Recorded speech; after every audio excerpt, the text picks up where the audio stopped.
वाहिगुरु जी का खालसा, वाहिगुरु जी की फतेह। आज जो मैं मैसेज लेके आया हूँ, कहीं न कहीं हमें उस पे विचार करने की ज़रूरत है, ख़ासकर सिखों को। मैं अदर कास्ट के लोगों को भी यही कहना चाहूँगा कि इंसानियत के नाते, धर्म जाति को अगर छोड़ दिया जाए तो इंसानियत के नाते इस चीज़ को समझना चाहिए। क्या सिख होना गुनाह है? या हिंदुस्तान में सिख बनकर रहना गुनाह है?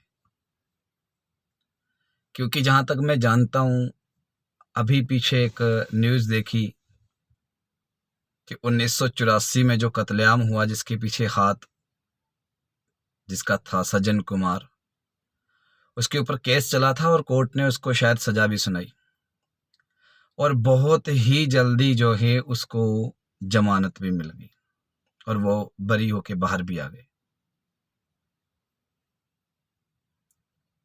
दुख इस बात का नहीं है कि वो उसको जमानत मिल गई, बाहर आ गए। दुख इस बात का होता है कि इतनी पार्शलिटी क्यों, इतना भेदभाव क्यों, किस लिए?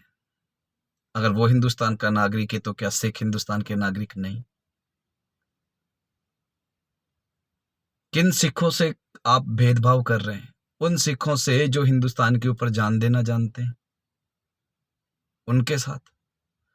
जिस कोरोना काल में लोग, रिश्तेदार किसी को पूछने नहीं जा रहे थे, किसी के करीब नहीं जा रहे थे, उस कोरोना काल में सिखों ने ऑक्सीजन सिलेंडर अपने कंधों पे रख के बाहर घूमे। एक वो सिख जिसने इतनी लाशों का संस्कार किया, जिनके खुद के बेटे अपने पिता की लाश को जो है अंतिम संस्कार नहीं कर रहे थे, अपने पिता, अपने भाइयों का, जो जिनके घर में रहते, वो उनका जो है अगन पेट भी नहीं कर रहे थे, अंतिम संस्कार भी नहीं कर रहे थे। सरदार शंटी सिंह ने ना जाने कितने हजारों लाशों का संस्कार किया। किन सिखों के साथ आप भेदभाव कर रहे हैं, जो रोजाना कितने लाखों लोगों को जो लंगर छकाते हैं, रोटी खिलाते हैं, कितने गरीबों का पेट भरते हैं, जो महंगे महंगे हॉस्पिटल हैं, जिनकी एमआरआई 6,600, 6,500, 5,000 और भी बहुत सारे, वो बंगला साहिब गुरुद्वारा में 50 रुपए में एमआरआई कर रखी। इतनी फैसिलिटीज जो है हिंदुस्तान के नागरिकों को दे रहे हैं। सिख कौम कभी भी भेदभाव नहीं करती। उन्होंने तो नहीं कहा नहीं भाई ये सिर्फ सिखों के लिए, हम 50 रुपए में जो सिख होगा उसके लिए एमआरआई करेंगे। वहां पे जो मर्जी आए, लंगर रोटी खिलाने में वो भेदभाव नहीं देखते, जो मर्जी आए खा के जाए, कोई परवाह नहीं। तो आप उन सिखों के साथ भेदभाव, ये भेदभाव ही है कि 1984 के कत्लेआम में जिसका हाथ था, जिसको सजा, उसको इतनी जल्दी जमानत मिल गई। बाकी के जो बंदी सिंह जेलों में बंद हैं, जिनको सजाएं सुनाई गई थी 10-10 साल, 12-12 साल, 15 साल की, वो अपनी तो सजाएं पूरी कर चुके हैं, वो एक्स्ट्रा सजाएं भुगत चुके हैं। यानी कि जिनको 12 साल की सजा सुनाई है, उसको 24 साल हो चुके हैं। और तो और जिनको 15 साल, उनको 30 साल हो चुके हैं, उसके बाद भी उनको जमानत नहीं। ये भेदभाव नहीं तो क्या है? जबकि उनको, चलो उनका जो भी दोष था या नहीं था, लेकिन सजा तो सुनाई गई थी। तो जब सजा सुना दी गई, वो तो सजा पूरी कर चुके, उसके बाद डबल सजा उन्होंने भुगत ली, तो कम से कम उनको पैरोल तो मिलनी चाहिए ना, जमानत तो मिलनी चाहिए।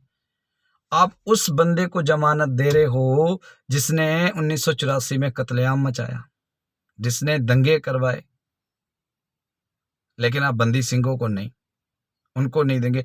तो ये भेदभाव ही तो है। और भी बहुत सारे ऐसे भेदभाव होते हैं, ना जाने कितने भेदभाव होते हैं। तो सिखों से भेदभाव रखना, जो देश के लिए अपनी जान तक देने के लिए तैयार रहते हैं, हिंदुस्तान के लिए मरने मिटने के लिए तैयार रहते हैं, ऐसे सिख कौम से भेदभाव रखना कहीं ना कहीं बहुत बड़ी मूर्खता है। आप लोग ये चाहते हैं कि भाई सिख कौम जो है अपना हक ना मांगे। अगर वो अपने राइट्स रखते हैं तो वो विरोधी है। अगर वो सिस्टम के खिलाफ बोले तो विरोधी है। अगर वो गलत को गलत बताए तो विरोधी है। सिख कौम कभी भी गलत होते हुए नहीं देख सकती, ये पूरी दुनिया जानती है।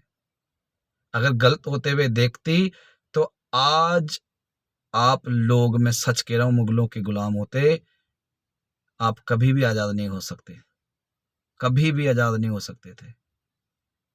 पर उन्होंने गलत होते हुए नहीं देखा। तो आज जब जब उस समय हमारे गुरुओं ने, सिखों ने गलत होते हुए नहीं देखा, तो आज उन सिखों के साथ जो गलत हो रहा है वो कैसे बर्दाश्त कर सकते हैं? आप खुद सोचो, कैसे बर्दाश्त कर सकते हैं वो? तो बस सिर्फ यही है कि आप सिखों से भेदभाव ना करें, आप सिखों को प्यार दें, वो हिंदुस्तान के लिए जान देने के लिए तैयार बर तैयार बैठे, आप लोगों से मोहब्बत करने के लिए तैयार बैठे। अगर आप उनको अपना नहीं समझेंगे तो फिर वो भी आपको कभी अपना नहीं समझेंगे।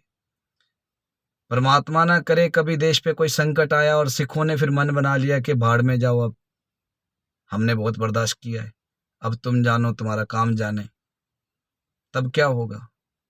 क्योंकि सिख कौम अगर बॉर्डर पे गोली खाने का दम रखती है ना कोई, तो वो सिर्फ सिख कौम।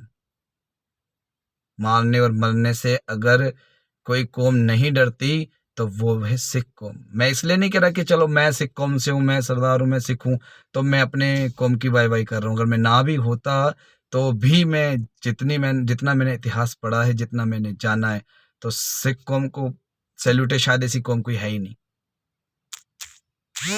बस मेरा इतना ही है। वाहिगुरु जी का खालसा, वाहिगुरु जी की फतेह।